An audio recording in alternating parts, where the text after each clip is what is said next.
নমস্কার বন্ধু সকল, নতুন বছরের আন্তরিক প্রীতি ও শুভেচ্ছা।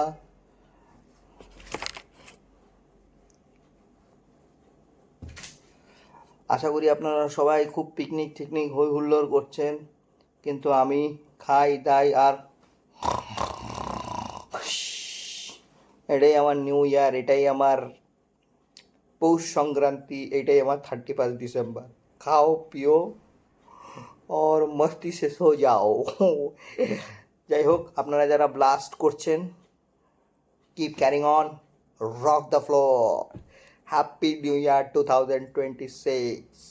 পুরনো যে কয়টা কষ্ট সংগ্রাম আছে সেগুলোকে সাথে নিয়ে আমরা 2026-এর দিকে এগিয়ে যাব, আরও নতুন কিছু কষ্ট দুঃখ সংগ্রাম অ্যাড করার জন্য লাইফে। ভগবান জানে জীবনের ভালোটা কত সনে 2026 কেন 3026 আসলেও জীবনটা আর ভালো হবে না। আপনাদের জীবনটা যাতে ভালো হয় এটাই আমার শুভকামনা। টাটা।